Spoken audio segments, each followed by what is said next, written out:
Bonjour Marie. Bonjour Laura. Donc je suis Marie Barriot, je vous accompagne dans la préparation de votre retraite de manière à ce que ce départ à la retraite devienne une première étape vers une nouvelle vie. C'est un process en 3 étapes. La première étape, c'est d'avoir une carrière au clair.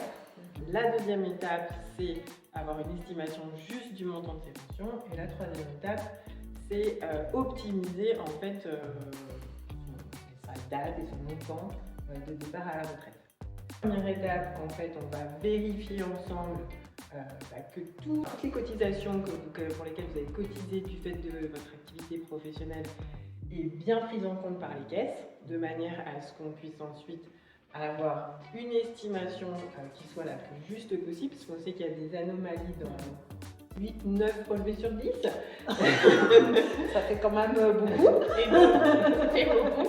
Donc s'il manque quelques points de retraite complémentaire, ça ne va pas avoir forcément une incidence folle sur la retraite.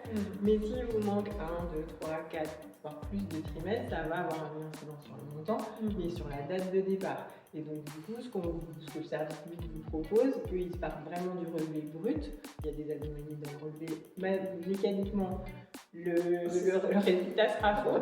Donc c'est pour ça que cette première étape de carrière au clair, elle est vraiment fondamentale, parce que va vraiment pouvoir déterminer après les bonnes dates, les bons montants.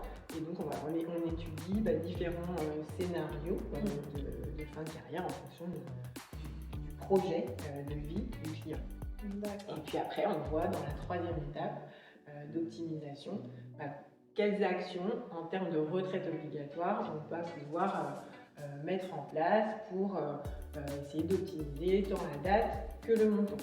Puis après, il y a un peu une étape ultime qui va être en fait de partir à la retraite, de traiter les formalités de départ à la retraite. Et donc moi, je vous accompagne aussi là-dedans pour que ça se passe de façon la plus simple, la plus sereine possible, traverser toutes ces étapes des formalités actives, de façon simple, sereine, et puis on puisse partir sur sa nouvelle vie.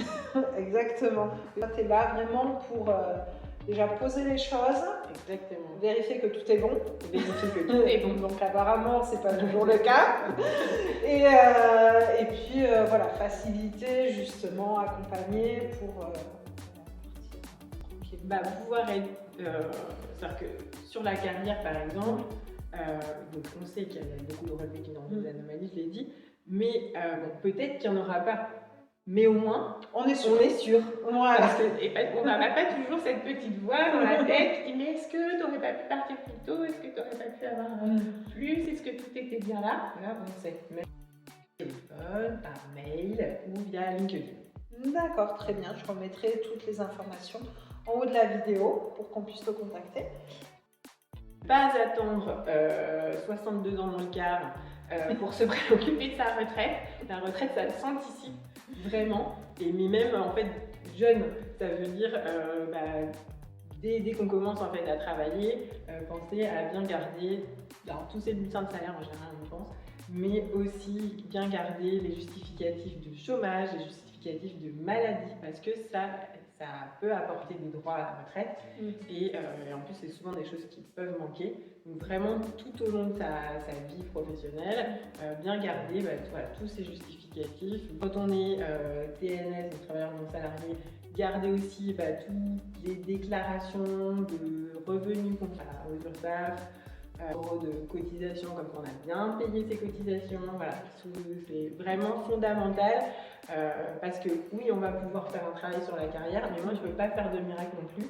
Si on n'a pas les justificatifs pour prouver qu'on a bien payé les cotisations, on ne pourra pas faire corriger auprès des caisses. Donc ça c'est vraiment fondamental, gardez bien vos justificatifs tout au long de votre carrière, donc dès le début. Dès le début. Bon voilà, donc en fait il ne nous reste plus qu'à aller rechercher tous les petits papiers et se faire un petit dossier pour envisager notre retraite. On n'y est pas encore, mais il faut la préparer. Ça du fait coup, on a pas, bien compris que... Surtout qu'après, si on veut pouvoir avoir une action éventuellement sur sa retraite, il faut le faire D'accord, très bien. Merci Marie. Merci Laura. Et on vous dit à très bientôt. Et bonne journée. Au revoir. Au revoir.